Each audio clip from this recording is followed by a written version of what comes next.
Good morning, everybody. My name is Corey Rosen, and you're listening to the Story Podcast. And today I have on a super awesome guest, Jessica Smucker. Jessica Smucker believes that the best way to change the world is to channel our pain into connection. Her songs have a way of reaching deeply into people's souls and inviting the kind of reflection that feels both reassuring and unsettling. Wrapped in catchy melodies, her lyrics appear simple and relatable on the surface, but with each listen, uncovers more hidden pockets of nuance. She is the kind of writer and performer who can lull a noisy room into a hush with a single line. Jessica is based in Lancaster, PA, very near the tiny rural town of Burdenham, where she grew up. She has toured nationwide, opened for many national acts like Cheryl Wheeler and Bill Staines, and shared billing with Heather Maloney, Meghan Trainor, Gangstagrass, and the Stray Birds. She has won or placed in numerous national songwriting contests, including SolarFest Singer-Songwriter Showcase Competition, the Connecticut Folk Festival Song Competition, and the Mid-Atlantic Song Contest. Her discography spans from 2008 to 2020 and includes her 2 EPs and 3 full-length albums and a handful of singles released in 21 and 22. She hopes to release a fourth album sometime next year. In her life beyond music, Jessica is a published poet and essayist, a social justice warrior, freakishly good at Scrabble, and mother to two of the smartest people she's ever met in real life. Jessica, how you doing today? Good. Thanks for having me here. Of course. So tell me, where did your love for music begin? That's a very good question. I took piano lessons as a very young child, 5 years old. I liked playing for relaxation, but I didn't really like learning. I mean, I didn't like practicing. I didn't like playing what other people told me to play. Um, I would say that as a little kid and even as a teenager, I would occasionally go to the piano to write something. Um, and I always loved listening to music, but I didn't really ever think of myself as a musician. My passion for music really came from my passion for writing. Hmm.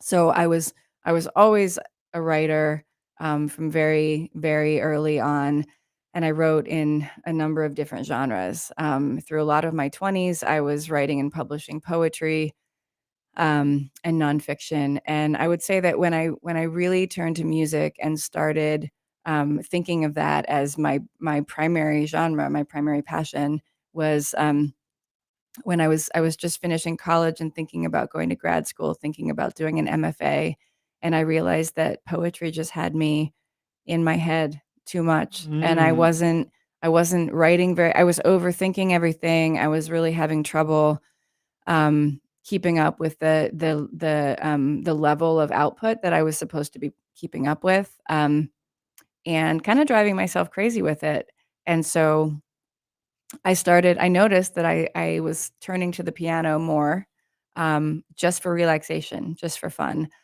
Um, but I started writing some songs and, over time and very gradually, and the story of how I went from dabbling in that to feeling, like, okay about being a professional is long, and we don't have to go into that, but that was what did it for me. It was getting burnt out with the other forms of writing and realizing that music and composing music was really a full body experience for me. I felt like when I had my hands on the keys and I was doing something physical with my body, it was easier for the words to come out, and it was like I was carving a place for the words to live, with um, with the physical process of playing the piano. So that was in around my late 20s, and I started my first band when I was 30, and I guess the rest is history. So I want to talk a little bit about the writing, Mm. because you mentioned a lot of musicians aren't usually writers first. Mhm. So tell me about that transition. What was it like to transition from poetry, essays to singer-songwriting Mhm. material, which is arguably poetry too? Yeah, it is, and yet there has always been very little crossover for me between when I'm writing a poem, it's a completely different process. I have started writing poetry again after, like, a 15-year lull, um, but, you know, now looking back, because that was about, 16, 17 years ago when I started doing music. now looking back, I wish that I had been able to start it more confidently and realize that, everybody has a different way into music. Some people play music because they're really excellent at the guitar, or they have like really great music theory or rhythm. And some people, are reluctant musicians, but they're writing things that are worth putting out there. So early on, I was very insecure about my musical ability. I was also very lucky because I had a couple of people who heard my songs, a couple of really good musicians who heard my songs and wanted to help me figure out how to arrange them and how to think about myself as a musician. Um, so I eased into it. I had a band before I ever performed solo, and when I started my band, I thought I would never, ever, ever go out and just play the piano and sing in front of an audience by myself. Like, I felt like I really needed those people who were real musicians, to support my work, and I learned a whole lot from that process. But, a few years in, I got to the point where I had learned enough that it was like, "Okay, I think I can, go out and play a set by myself." And, but it's different than it is for a lot of people, and I have to sort of think about where are the right rooms for me to play, um, and where am I gonna feel the most comfortable? Because what I do on the piano is very basic. I play to accompany myself. I'm not good in a jam session. I'm good at harmonizing, singing harmonies in a jam session, but I'm not the person you're gonna call to play keys in your band. Like, I'm gonna play it for myself, and I've surrounded myself with some really, really excellent musicians, and that feels on one hand lucky, and on the other hand, it's that, like, I feel like I was the last to accept that writing a good song matters as much as, like, knowing the names of the chords you're playing. So, I don't know if that answers your question, but that's sort of a story of how I, came into it. Sure. So you mentioned how the process for you writing poetry versus writing music is completely different brain. Tell me a little bit how does that work Yeah. for you? So I tried early on when I started doing music. I thought, well, maybe I'll turn some of my poems that are already written into musical creations, and it just felt really contrived. It didn't feel right. Some of it is that I think, the creation process for me is really, there's a lot of discovery that's happening. Like, I don't, even when I'm writing prose or I'm writing an essay, I don't really sit down and make an outline of, like, this is where I'm starting, this is where I want to go, these are my goals. I Mhm. I write I write to discover. And if I know where it's going too soon in the process, I lose interest in it.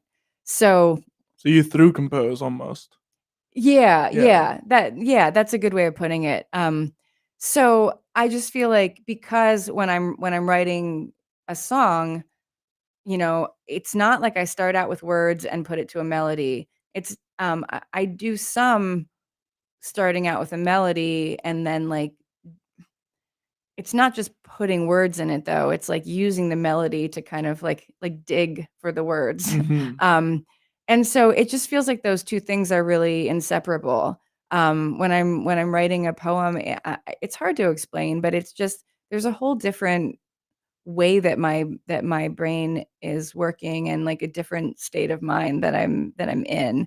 And it's rhythmic, but So it's melodic. not melodic. Yeah. Yeah. Um, yeah. So when did you write your first song, and what was that process like for you? I mean, I wrote some songs when I was, probably 7 or 8 years old. Right. But I remember, maybe the first song that I at the time felt really good about was when I was in high school. I wrote a song about my dad. Um, and I remember that feeling, like a real accomplishment. It was like, oh, this is something that I can do. And from there, I think I wrote more. But in terms of I mean, I remember the first song I wrote that made me think, "Wow, I could really be a songwriter." It's a song that I still play. Um, I was in college when I wrote it. It's called Same Time Every Year. Um, and it was just, I think there was something about my work as a poet that came into that. It was like I had finally found a way to incorporate some ideas from poetry into a song. It had the lush imagery, but it was also very like my poems in that at the time that it was very packed with words. So that's something that I've over time. If you listen to my early songs, they tend to be very packed with lyrics.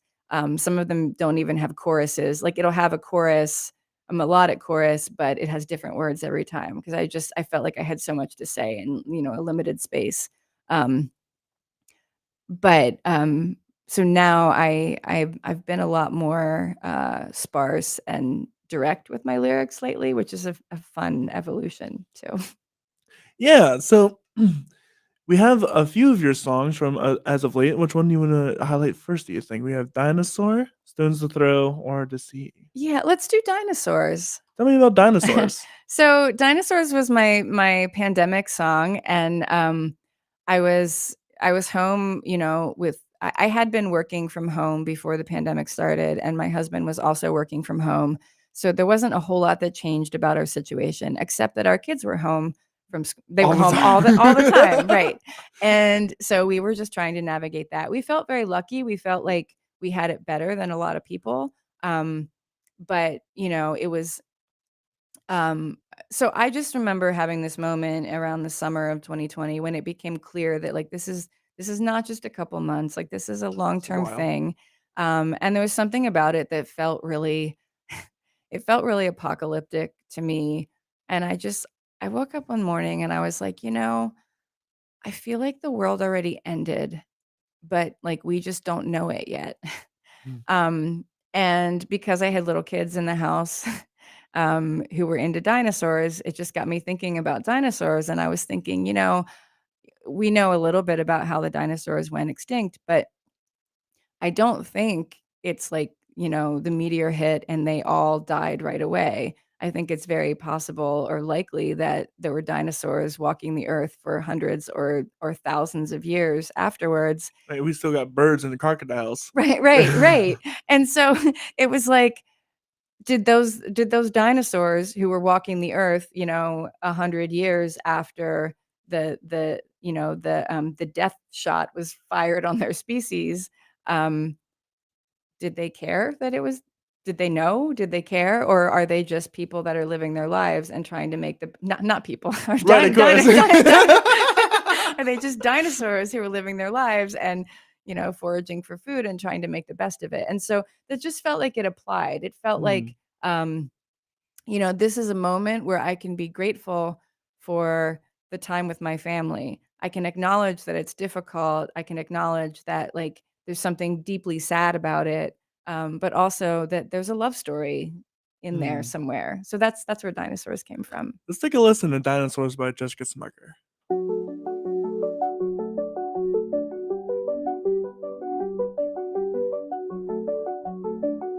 I always thought the world would end with blood and bones,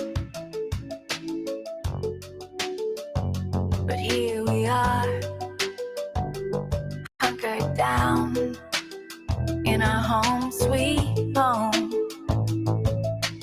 I love you more without the crowds drawing me out. I've got everything I need inside this house. Maybe our hope is lost. Maybe the dinosaurs live for 1,000 years after the meteor. But if the jig is up, if this is all we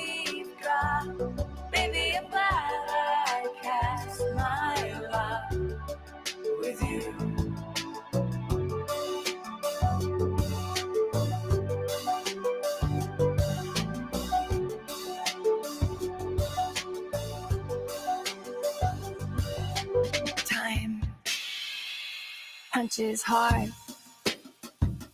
Everything I see is red. Learning to live my life without a future in my head. I love you more since the clocks all stopped. We've got everything we need to stay alive until we're not. Maybe our hope is lost. Maybe the dinosaurs live for 1,000 years after the meteor. But if the jig is up, if this is all we've got, baby, I'm glad I cast my lot with you.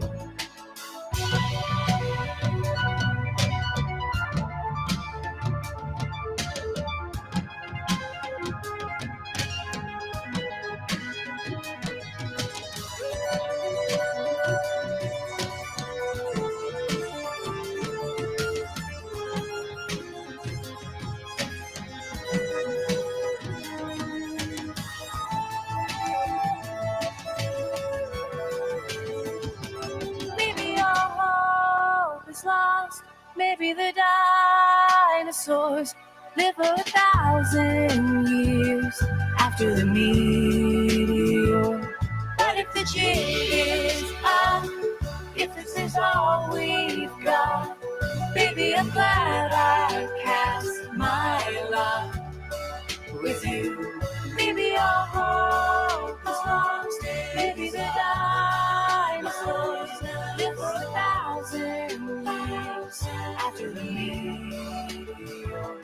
But if the jig is up, if this is all we've got, baby, I'm glad I cast my lot with you. All is lost, minus lost, 1,000 years. Jig is up, all we've got. And that was Dinosaurs by Jessica Smucker. What a unique sound, I must say. Especially with the theremin type sounding guitar, you might have said it was? Yeah, I kind of forget what all the instruments were that we put in there, but I know we were going for a really kind of synth pop sound. We had a really great piano player, synthesizer player from Philly who co-produced it with my producer Chad Kinsey, and I really don't remember a lot of the things that we put in it. I just know that we had a certain sound we were going for, and that was like we got it. We You nailed accomplished it, yeah, Yeah, absolutely. yeah. So tell me, what was that process? Did you produce that during the COVID times, or? Yeah, because I guess I released it in the summer of 2021. So I think, I was pretty actively in the studio when the pandemic first hit. And I mean, we took a few months off, but then we were pretty able to get back on a schedule by, the summer of 2020. Mostly because our studio space was really big. So we were able to ventilate it and stay pretty far from each other. And then, we would mask and just like take the masks off when I was singing. So it felt like I was very glad of that it was possible to keep going with it. And then by the time we needed to bring in the backup singers and some of the auxiliary people, it felt Very safe simple. enough that people Yeah. were able to come in. Yeah. So tell me a little bit about, because we kind of skipped over a lot of your music time Yeah. before. What was it like going from a band to solo? What was that process like for you? In some ways, it was really nice. I was at the beginning of my music career. I was so grateful to have people really great musicians who actually wanted to play with me. I mean, it kind of blew my mind and was validating. And honestly, I probably wouldn't have kept going with music if I didn't feel like there were people who were really, really invested in keeping it going. Um, and I know that, so in my first bands, I wasn't playing keyboard at all. I had a keyboard player. I was just singing. And then I think the keyboard player quit. I mean, he just had too much other stuff going on. And my bandmates were just like, Jessica, I think you could do this, And I was I was really reluctant. So that's how it started, is that I started playing keyboard with the band. Um, and then, I'm not I'm not excited about my piano skills. I feel the limitations a lot. There's so much I wish that I was better at with the piano. I know that I could put in the time, but then it would be time that I'm not spending writing or not spending with my kids, and so that's been. But at the same time, I think that I have really improved as a piano player over the years of doing music, and so by the time, um, um, and I guess the first time that I played any kind of show solo was when, it was in 2010, 2011. I just released my first full-length album, and I entered some songwriting contests, and they were the kind of songwriting contests that you enter it, and then if you're selected for the finals, you have to go to the place where there's, like, a music festival or something. You go to the place, and you have to play the song solo. Um, and so I got into one of those, and I it really blew me away and terrified me, and I got there, and I was one of 10 finalists, and everybody else there, and, at least from my perspective, was a much better musician than me. Like, I felt very confident about my songs, but I was It's just not your like, abilities. yeah, I Yeah. was just like, "There's no way I'm gonna perform these in a way that really stands out." Um, and then it turned out it was just the opposite, that actually there was something about the very simple way that I just played to accompany myself, and it sort of let the song breathe, and I ended up winning the contest. And so that was a huge confidence boost that made me think, "Okay, like, if I have to perform solo, like, it's something I can do, and maybe I can get better at it." So it was a lot of years, um and then in recent years, it's really just been because it's more practical. Mhm. Paying a full band to play with you, It's a lot. making the rehearsals happen. Um, I have done some band shows in the last number of years. Usually it's just my session players from my studio recordings, because we have all the charts, they've played on all the songs, we can put together a show with 2 rehearsals, and I'm the weakest link musically, which is how it should be. So, yeah. Mhm. So tell me, when did you start producing? Did you ever start producing like solo albums, like all by yourself? Then no. No. Okay. I always have a producer, and that's a relationship that Sorry, no, yeah. I meant as like piano only. No, Okay. no. The most basic recording I have is, a kind of acoustic EP where we had, like, piano and bass and then some stringed instruments like banjo and mandolin, and that came out in early 2010. But most of my recordings, um, at least most of the songs on every album they're treated as like Full acoustic. full arrangements. And, I mean, I do, some little, like, makeshift YouTube videos at home where I'm Right. just playing piano, and there's usually at least one song on every album that if it's not entirely just me and a piano, it's It's pretty bare stripped. Yeah. bones. We'd like to, put that in there, but no, all my recordings are like, I like being in the studio because I have as much time as I need to get everything exactly the way I want it. Like, I think of studio recordings as kind of a historical document, and, I like performing live, but live is, you get what you get, whereas with the studio recording, I mean, my vocals, I will sing the whole album. I mean, I don't know how many times, many, many times, and, sometimes I'll think we have the final vocal take, and then I'll listen back to it and be like, "Oh, I just want, like, a little bit more nuance in this place," because you're really trying to get people to feel something, and Mhm. so to me, it feels it's not cheating. It's a whole different art form, to put everything together in a way that the song is like maximizing the emotional impact for the listener. Yeah, you definitely wanna serve the song in your recordings that go out to everybody, Right. for sure. Yeah. So tell me, and we can go back Sure. to finding the producer Mhm. that best fits you. What was that process like? Did you find it immediately, or did you have to do some shopping? Yeah. No, it took a little while. I mean, I'd say my first 2 recordings, I always had a good relationship with the producers I was working with.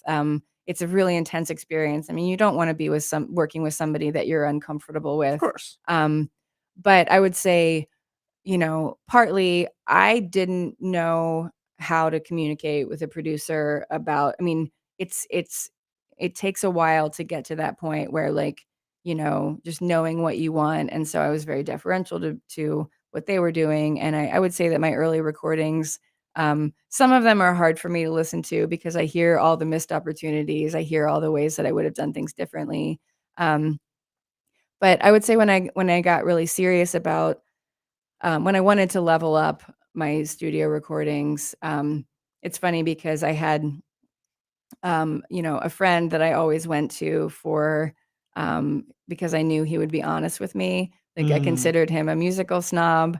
I actually thought that he would be too bullheaded for me to work with. But I really, really appreciated his opinion. He would come to my shows and I'd be like, "What did you think?" And he'd be like, "You got to do this," or he would always tell me, and I was really hungry to learn. Um, and so I think actually around the same time, the 2 of us independently of each other started thinking, like, it would actually be good for us to work together. Um, and so that turned out to be the person that I've worked with for the last, for 2 albums, 2.5 albums, and the last decade. So that's Chad Kinsey, and, um, I really appreciated our our relationship because there's been a lot of push and pull. We don't Mm. come from the same musical background. We have a lot of differences in opinion about what sounds good and what doesn't. And there are times when, but we had ground rules, so it was kind of like, if we both we have to have sign off from both of us, and if we have an impasse, the first rule is, like, you just take a couple days and sit with it, and, um, you know, almost every time over a decade, every time we had an impasse, which wasn't that many times, one of us would come around first, and I've just felt really good about that relationship. Now, this album that we've been working on has gotten interrupted, because he's had some pretty major health issues, Mhm. and we were also kind of reaching a point 3 albums in, even though, like, I think our working relationship has been very special to both of us. You do reach a point where Gotta move on. it's Yeah. yeah, yeah, and it's hard. It's hard to Mhm. admit when that's where you are, um, and it's something that I really was really wrestling with a lot, and then he got sick, and so it sort of forced my hand in a way that, in some ways I've been making the most of it. So now I have a new person in Philadelphia that I'm finishing the album with, and he's wonderful. He's somebody that I think I actually have maybe more of a natural, like, shared musical repertoire with. I feel like he gets the way that I like to communicate about music. But it's somebody new after 10 years. So there's a lot of sort of treading carefully and trying to Mhm. figure out, like, I think right now we're in the stage where we're just sort of getting oriented and figuring out, like, okay, what's our path forward? Yeah, that's a really great realization to have because a lot of people don't realize that, hey, like for example, a teacher can only teach you so much Mm, before you have to go to a different teacher. right. You can only work with a producer for so long before are you have to move on and say, okay, this was great. This is great what we did. We got to move on. Mhm. It's same thing for your drummers. I Mhm. know some people like phase out. It's like, okay, this is not what I can't do this anymore. Mhm. We had a great run. I hope it's not like it's not nothing bad. It's like, okay, I wish the best for you, Right. but we gotta go. Yeah. and move on, and that's fine. And it can be really difficult. It can be really difficult when it's somebody that you love working with or that is a good friend. I mean, I always kind of laugh at this because I consider myself like really nice. I don't like the idea of like firing somebody. Right. But I've had everybody I've had to fire, and I put it in quotes because it doesn't feel like that. It just feels like, Just okay, a this isn't. separation. Yeah. But everybody that I've had that experience with, I'm still really good friends with. I Mhm. mean, there's some of my best friends, and it becomes sort of a running joke, like, oh yeah, that time you fired me. Um, and I think that's how it should be, because it doesn't have to be, you don't have to blow things up to No. acknowledge that like the relationship that you were working on needs to take a different path. Yeah, and that doesn't mean that later on they can't come back in, Right. right? So it doesn't you don't have to blow up a relationship just because you realize for the both of you that Mhm. it's not a good way forward. Right. Right. There's nothing inherently wrong. It's just that sometimes we need to move beyond what we've been doing, Yeah. and you just need to separate paths, and that's okay. Yeah. And I think that, one of the things that working more as a solo artist has really given me a lot of clarity about, what I want, what I don't want, you know, what's missing when I perform solo, who are the people that I want to work with. And, um, that's been really nice. I'm in the middle of starting a new band, and, I feel really nervous about it because it's been such a long time since I had like, other people who were invested at the same level in things going forward. And I'm not a great band leader. Like I like to have somebody else who's kind of driving things forward. So I've been not reluctant, but I've been slow in like letting the momentum build with the new band because I'm really excited about the people I'm playing with, but I need it's so much simpler when I play by myself, and all of the nuances of the relationship and keeping everybody happy it's a very socially exhausting job, and so that's the part as I enter this new project I'm wary of. But I think that I've chosen the right people to work with, that's gonna be like minimal social drama. Fingers crossed. I wanna talk a little bit more about that, but Mm. I wanna hit another song of yours. Yes, please. Let's do The Sea. Tell me Yeah. about that one. So the sea actually has maybe a similar theme to dinosaurs in that I wrote it I think after I had my first child. Maybe I was pregnant with my second child, and it was really the first time in my life that I had people in my life that mattered on this whole other level, um, where like it put at the front of my mind. Um, the the temporariness of everything in life. And, I just eh, I wanted it to be kind of a love song for my family and kind of an acknowledgement that, like, here's what we get. Like, we get to love each other until we're not here anymore, and there's nothing we can do about that. And so, the idea of the ocean as this, beautiful body of water that is your friend and your enemy at the same time, and Mm. it feels like the perfect. I mean, maybe it's a cliche, but it's really the perfect metaphor for what love is, because it's so exciting and draws you in, and yet it's extremely dangerous and will destroy you. And so that's sort of the context of the sea, is like, how do I engage with you every day? How do I love you so hard every day, knowing that our days together are Alright. limited? Yeah. Let's take a listen to The Sea.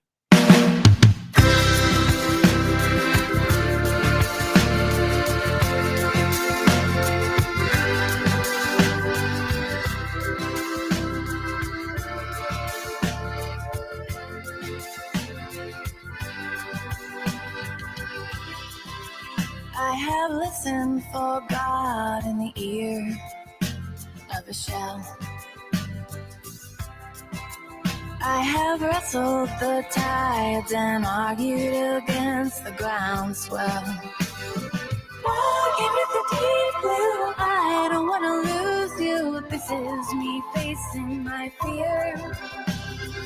Even if we drown, I'm happy that I found you here.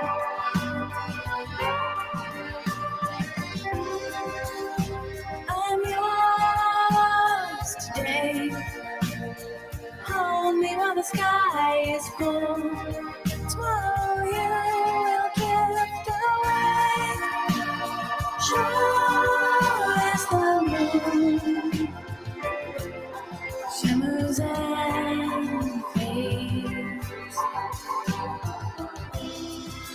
There is only one way to survive a riptide. Close your eyes and lean back and take the sea for a ride. When I think of dying, there's an ocean lying under us, pickled and blue.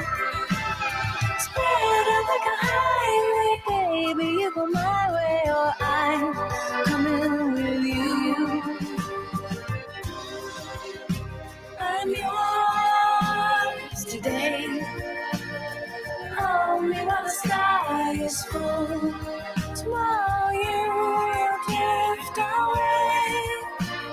Sure as the moon shimmers and fades.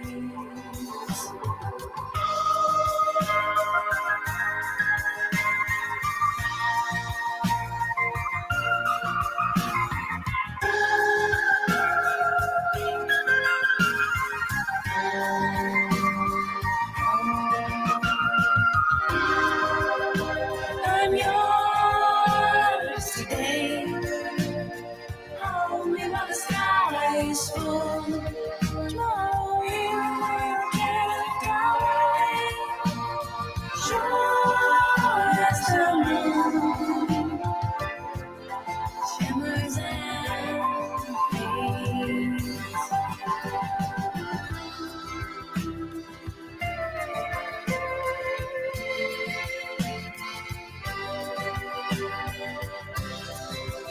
As I listen for God in the ear of this show,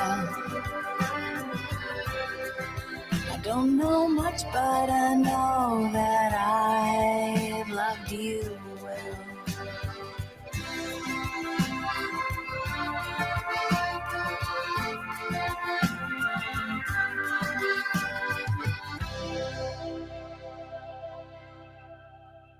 And that was The Sea by Jessica Smucker. So I'm very curious. You're coming out of the COVID era and we're getting back into the swing of things musically. What has it been like? You mentioned bringing together a band and you're having an upcoming project as well. Yes. That must be a lot. It is a lot.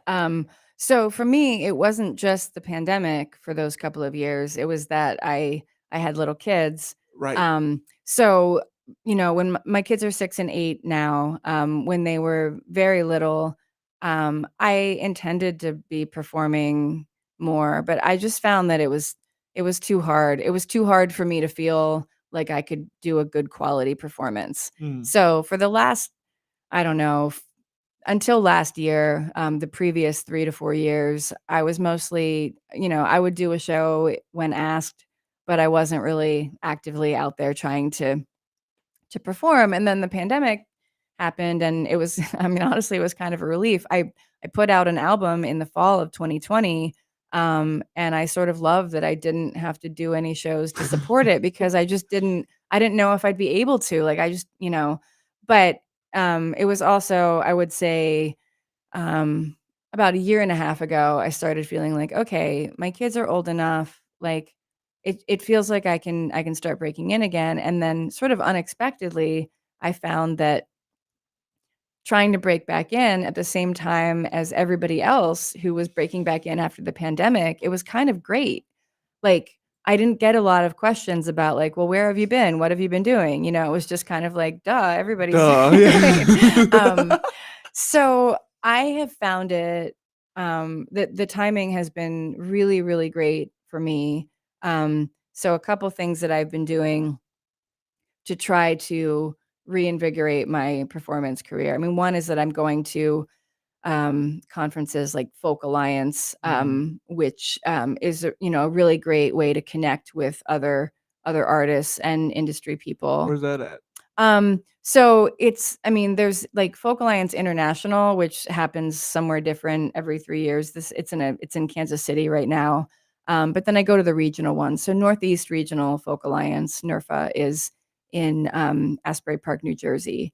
And it's a great way to Oh. connect with other artists who are performing in the Northeast.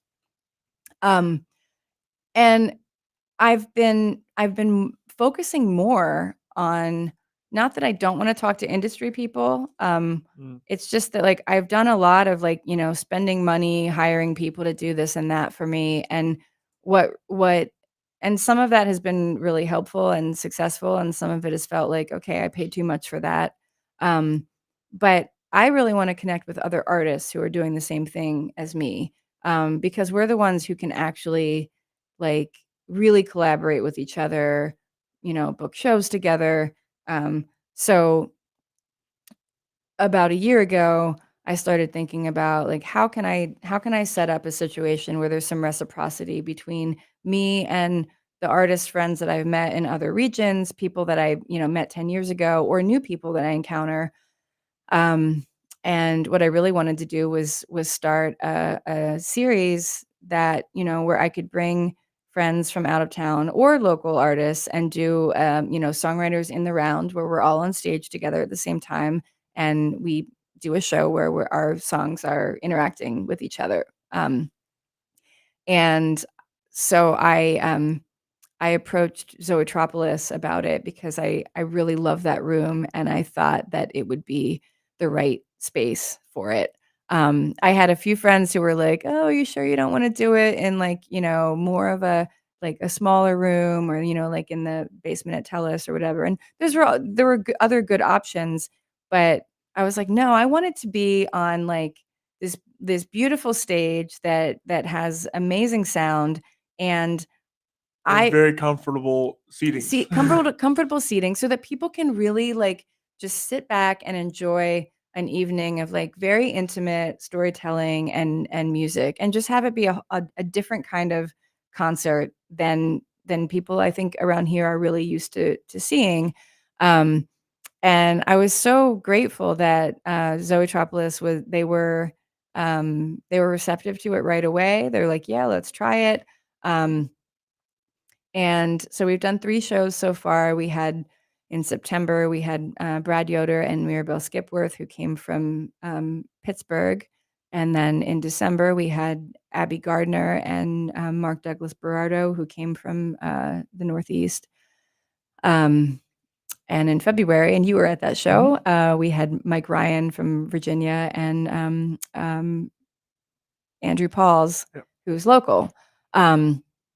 These have been really, really wonderful musical experiences for me. It's my favorite way to perform. I love playing my songs in relationship with other artists. I love when there are impromptu collaborations where people are singing and playing on each other's music. And I love that kind of audience that's just like sitting, like a listening room audience that's really there to absorb it. So in April, we're in April now, the end of this month, April 30th. I'm probably the most excited about this show than I have been, and I've been pretty excited about all of them. But I'm having Rachel Sage, who's based in New York, and Katie Dahl, who's from Wisconsin. They are 2 women that I actually played in the round with in a showcase at NERFA in Asbury Park last November. That's when I met them, and we really hit it off. And I was a little bit surprised that I was able to get them to come and play here, mostly because, Katie lives in the Midwest and doesn't come east very often, but she just happened to be touring through the area during a time I had a date free. And Rachel is, a pretty big name in New York City, and has a very large following, and is a much more established artist than the rest of us. And she's also a very very kind and gracious person, a phenomenal performer, and seems very happy to be coming here. So that's a show that I hope people will come out to and show them some of our Lancaster love. And when does that start on that Sunday? So it's April 30th. Doors at 6:30. Showtime at 7. It will be over by 9. So we try to get people home at a decent time on a school night. Right. So you're running all of these things. I want to definitely talk about the balance because you're a mother to 2 kids. You're working and you do the music all at the same time. Yeah.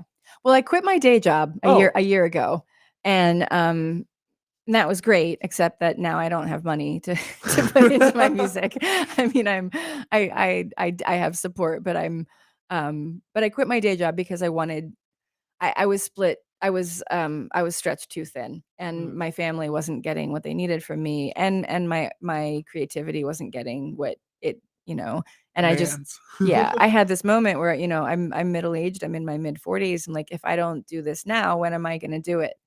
So we're finding a way to make that work, the financial piece of it work with our family. Although, part of me wanting to perform again is that like I would like to be able to close the circle and at least be breaking even on, what I'm doing musically, which is shockingly hard to do if you know the inside of the music industry at all.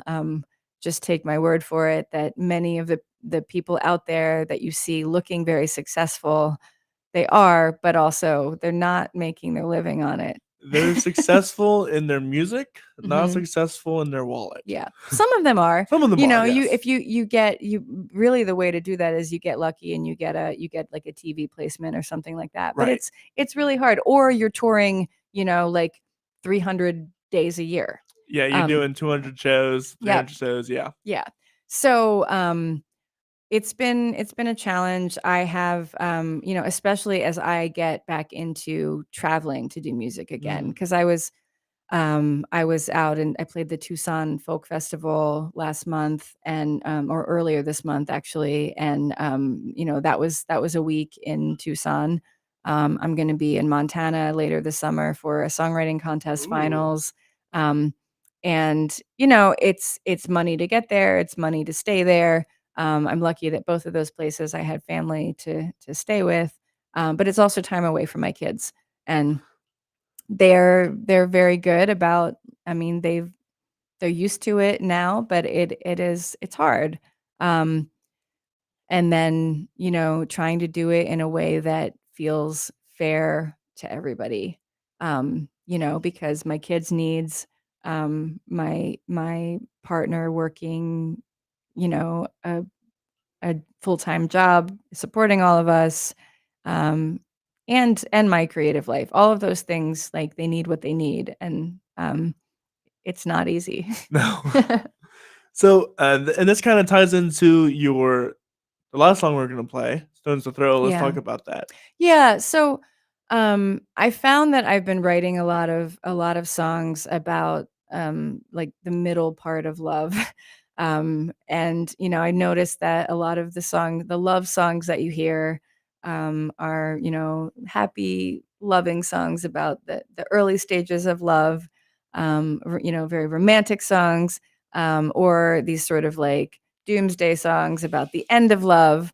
And I feel like I'm sort of carving out this niche for myself in there's sort of the middle part of love where, like, you're probably not leaving. It's not awesome.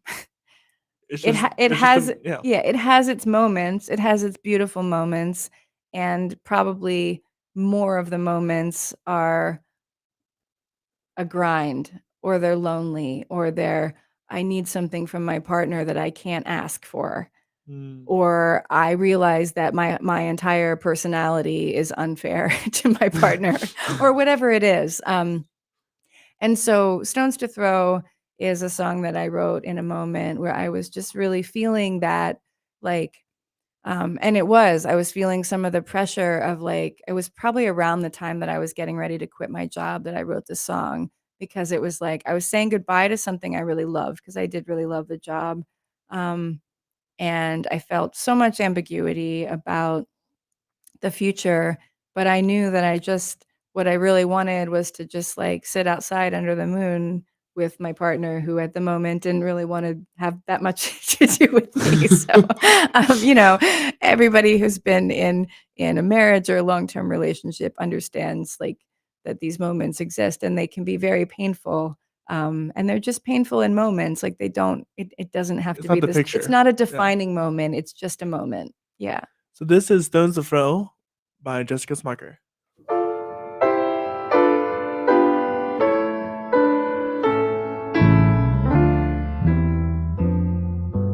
Love is like the moon today, bumpy, bright, and far away. I see you there, but I still feel alone. You're up there watching over me, but I need you down here with me. So let the sky grow dark and take me home.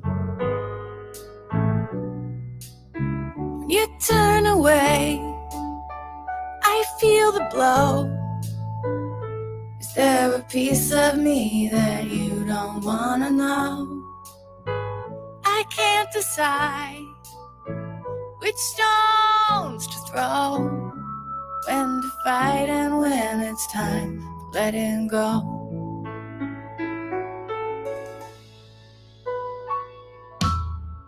Overgrown with brush and weeds, I'm losing you to entropy.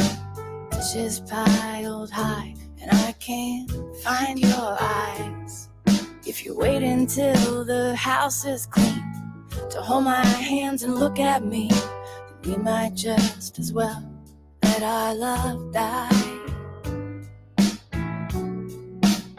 When you turn away, I feel the blow. Is there a piece of me that you don't wanna know? I can't decide which stones to throw, when to fight and when it's time to let it go.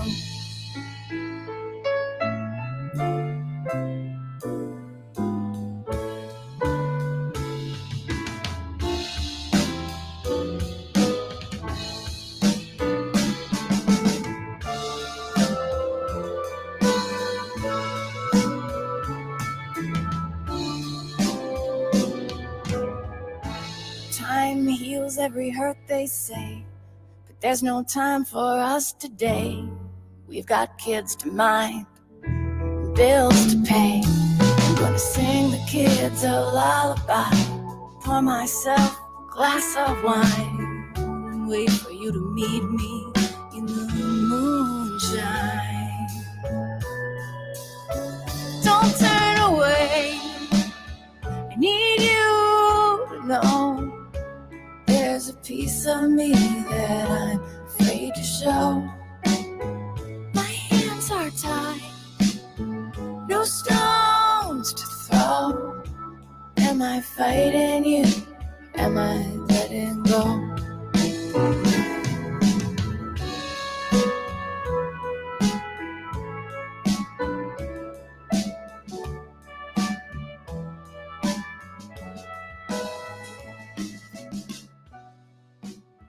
And that was Stones to Throw by Jessica Smucker. Jessica, where can people find you at?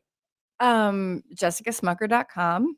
That has all of my, it has links to all of my socials and everything. But I'm on Facebook and Instagram and YouTube. I would love if you subscribe to my YouTube channel. That's where I post my kind of like home studio recordings. If I'm just working on something, that's where you'll find my solo piano versions of songs, and my other music videos too. But that's a good start for where you can find me. Are some of the stuff you have upcoming? You have the April 30th show of Yeah. Songwriters in a Raw. Yes. So Songwriters in the Raw on April 30th at Zootropolis, and tickets for that are on sale now. And then the following Friday, May 5th, I'm going to have my friend Mark Douglas Berardo, who played Songwriters in the Raw series in December with me. He's going to be doing a house concert with me in downtown Lancaster. And that's a really cool new series that people should check out. If you go to, it's called DLZ House, and I think it's, if you go to Downtown Lank Zine on Instagram, that's a good way to follow that. I also have info about the show on my website. Um, and then I don't have a lot else booked locally for a while. I'll be in Montana in June. But I'm looking at right now booking some band shows in maybe September and October. And then there'll be 3 more shows in the Songwriters in the Raw series later this year, August 19th, which is a Saturday. And then we have October 15th, and we have a special Christmas show on December 10th. Nice. And if you want more information about that, it will surely be on jessicasmucker.com. Yes. So one of the last questions, we're kind of rounding out our time here, but one of the questions I'd like to ask all of my guests is, what is one of the worst or funniest things that's ever happened to you on stage? So this goes back to, I think, around 2012. It was winter. I had a show in this church basement in New Hampshire. There was a snowstorm. I was driving from Chicago area, I think. I got caught in traffic. I was running late. And I didn't, at the time, I don't even know if I had a cell phone number. I mean, I know I had a cell phone, but it was not easy to get a hold of the people to let them know I was running late. And on the way there, on the drive there, I was having a conversation on the phone with my boyfriend at the time, and we were in the middle of breaking up. Oh, And no. so I get to the gig. I'm like, I get there maybe half an hour before showtime. We haven't set anything up. You know, it's just like kind of a disaster. I'm wearing whatever I was wearing, but it was my travel clothing. Like I just didn't have time to do any of the things that I would have normally done to get ready for a show. And then in the middle of a song, while performing, I started crying, like crying. Because I was sad just an about emotional mess I of was a everything, yeah. mess, which happens sometimes. Yeah. And, you know, you write a song that's sad, and then you never know when it's actually gonna make you cry on stage. It's weird.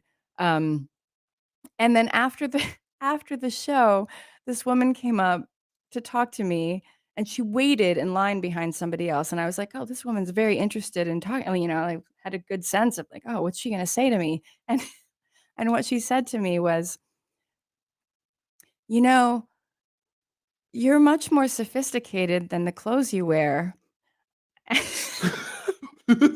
And I just remember the woman that I was co-billing with was talking to another person like across the room from me behind this woman, and I saw her turn to me and just make this face like like it was just funny, and honestly, it was good advice. I mean, you know, if that had been what I had chosen to look like, and it was just one of those moments where like, "Okay, lady, but did you see me crying in the show? Like, maybe I'm not having the best night. Like, maybe I don't wanna talk about my wardrobe today." So, Right. that was I thought one of the funnier total nightmares. Yeah. You know, what a drive to Chicago to New Hampshire. No, I'm sorry, not Chicago. It was I was coming from Boston. It was Okay, it was that makes a more no, sense. Okay. yeah, that was a slip. Okay, I was gonna say, that's a long Yeah, no, it was drive. Boston.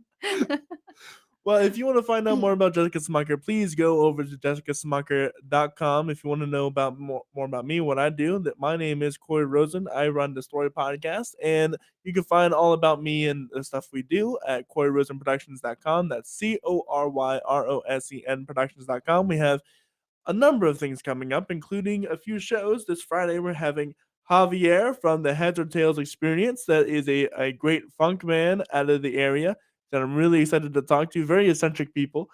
And this Sunday, we're having our first ever little award show. It's almost an anniversary of the Story Podcast. We just hit a year. April 15th would be 1 year of the Story Podcast. Congratulations. Thank you very much.